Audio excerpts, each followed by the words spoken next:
இந்த பொருள் வாங்கினா இந்த பொருள் ஃப்ரீயா. யாரெல்லாம் மஸ்டேட் பிளே பாய் பார்த்துட்டு இருக்கீங்க மறக்காம கமெண்ட் பண்ணுங்க. ஹீரோயினுக்கு கேர்லி அண்ட் டென்சியா அதில் ஹேர் இருந்துச்சு. அதை பார்த்ததுலேருந்து எனக்கும் ட்ரை பண்ணணும்னு தோணுச்சு. அதே மாதிரி வருமான்னு கேட்டால் எனக்கு தெரியல. ஆனால் ஒரு வாட்டி பண்ணி பார்க்கணும் அப்படின்னு தோணுச்சு. யூடியூப்ல எல்லாத்துலேயும் பார்த்து என்னென்ன பொருள் வேணும் அப்படின்னு பார்த்தா 2 பொருள்லாம் இருந்துச்சு.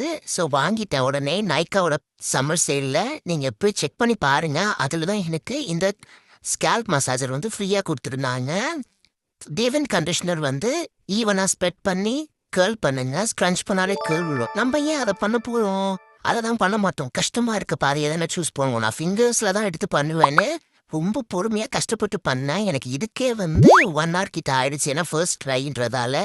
அப்புறம் ஃபிக்ஸ் மை கேர்ள் அந்த பிராண்ட்லேருந்து ஹேர் ஜெல் வந்து ஃபுல்லாக ஸ்ப்ரெட் பண்ணி ஸ்க்ரன்ச் பண்ணேன். எனக்கு வந்து நல்லா இருந்துச்சு. நான் ஃபுல்லாகவே வந்து ஹேர் ட்ரை தான் பண்ணேன். அதுக்கே இவ்வளோ சூப்பராக இருந்துச்சு. ஃபர்ஸ்ட் ட்ரைக்கு பெட்டர் நாட் பேட். இன்னும் ஒரு 2-3 வாட்டி பண்ணால் நல்லா இருக்கும் நான் நினைக்கிறேன். இதே மாதிரி நிறைய வீடியோஸ் பார்க்கணும்னா மறக்காமல் சப்ஸ்கிரைப்